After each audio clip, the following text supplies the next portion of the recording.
Kasih Yesus menyertai kita semua. Kembali bertemu dengan saya, Pendeta Jonathan F. Lupulalang, pada hari Minggu, tanggal 21 Maret tahun 2022. Mari kita minta pimpinan Roh Kudus untuk pembacaan dan pemberitaan firman Allah. Tuhan, terima kasih akan nafas hidup yang Tuhan masih berikan pada kami. Itu berarti Tuhan masih membutuhkan kami tinggal di dunia dan terus berkarya bagi Allah Tritunggal. Saat ini kami mau membacakan firman-Mu dan menyampaikan firman-Mu. Urapilah hamba-Mu dengan kuasa Roh Kudus-Mu dan berikan penerangan Roh Kudus kepada para pendengar firman Tuhan ini. Dalam kasih dan pengampunan Kristus kami berdoa. Haleluya, amin. Mari kita baca firman Tuhan yang diambil dari Injil Yohanes pasal yang ke-18 ayat 37 yang berkata begini. Maka kata Pilatus pada Yesus, "Jadi engkau adalah raja?" Jawab Yesus, "Engkau yang mengatakan bahwa aku adalah raja. Untuk itulah aku lahir dan datang ke dunia, supaya aku memberi kesaksian tentang kebenaran. Dan setiap orang yang berasal dari kebenaran akan mendengarkan suara Tuhan Yesus." Haleluya. Yang berbahagia kita yang membaca, mendengar, dan melakukan firman Allah. Tema kita pada hari ini adalah Pilatus Plin-Plan. Nah, saudara-saudara yang saya kasih dalam nama Tuhan Yesus Kristus, kita pasti sudah sering membaca, mendengar, bahkan menyaksikan drama ketika Yesus disalib oleh Pilatus di ruang pengadilan. Pemain drama apalagi yang pernah memerankan Pilatus pasti tahu sekali bagaimana Pilatus berkali-kali keluar masuk di ruang pengadilan. Dengan kata lain, Pilatus seorang yang tidak punya prinsip. Dia seorang yang pelin-pelan. Nah, mari kita melihat, sementara tokoh Yesus tetap dengan tenang menghadapi Pilatus di dalam ruang pengadilan. Nah, pernahkah kita mengira bahwa gerak-gerik keluar masuk ini sangat luar biasa? Mari kita mencoba menelitinya atau menggalinya dengan baik. Mari kita perhatikan gerak-gerik Pilatus. Kita lihat di dalam Yohanes pasal 18 ayat yang ke-29, Pilatus keluar dari ruang pengadilan. Lalu Yohanes 18 ayat yang ke-33, Pilatus masuk lagi. Yohanes pasal 18 ayat 38, Pilatus keluar lagi. Lalu Yohanes 19 ayat yang ke-3, Pilatus masuk lagi. Yohanes 19 ayat yang ke-4, Pilatus keluar lagi. Lalu Yohanes pasal 19 ayat 9, Pilatus masuk lagi.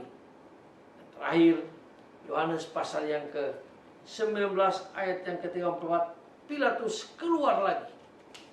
Nah, saudara-saudara yang saya kasih dalam Tuhan Kristus, disinilah kita lihat bagaimana pelin-pelannya Pilatus. Dia tidak punya prinsip. Dia seorang yang bisa dikatakan penakut kepada orang-orang Yahudi itu. Nah, kita perhatikan, selama Pilatus berada di ruang sidang, dia meninggalkan dan menjauh dari Yesus yang ada di dalam. Yang kedua, dia berbicara bersitegang dengan orang-orang Yahudi yang memaksa menyalibkan Yesus. Dan yang ketiga, keyakinannya mulai goyah, khawatir, dan takut. Jangan-jangan dia yang disalibkan oleh orang Yahudi.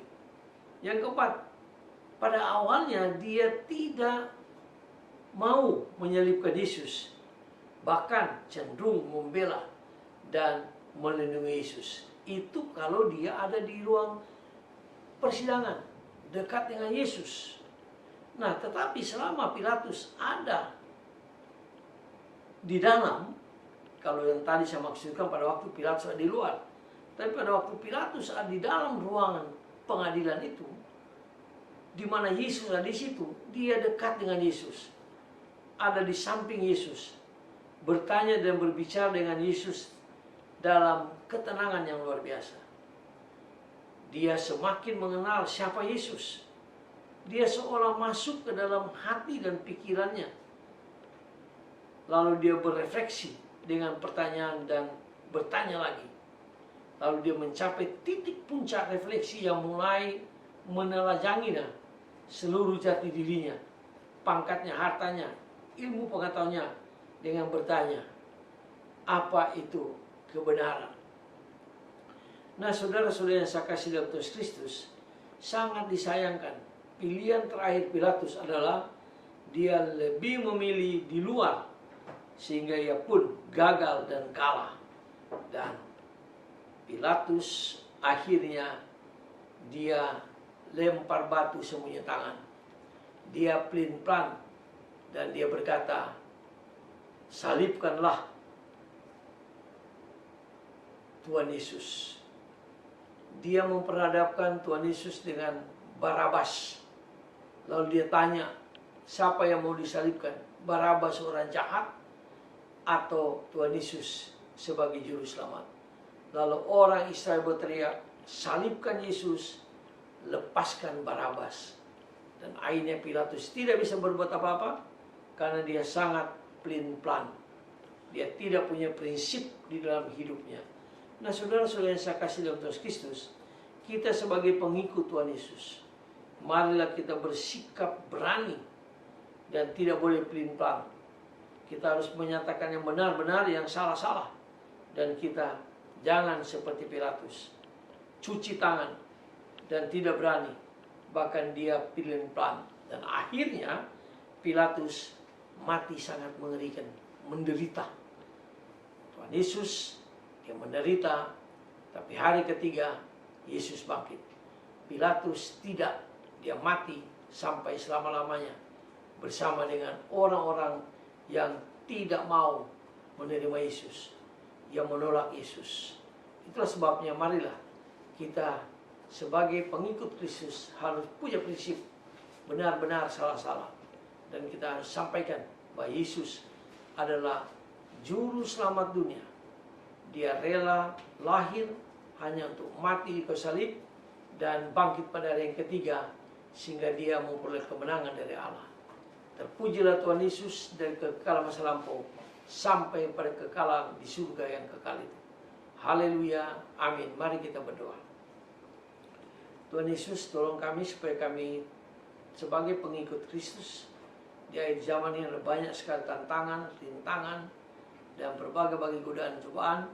Tapi ajar kami Tuhan supaya kami tidak seperti Pilatus, pelin-pelan, tidak punya prinsip, dan akhirnya dia menyalibkan Yesus.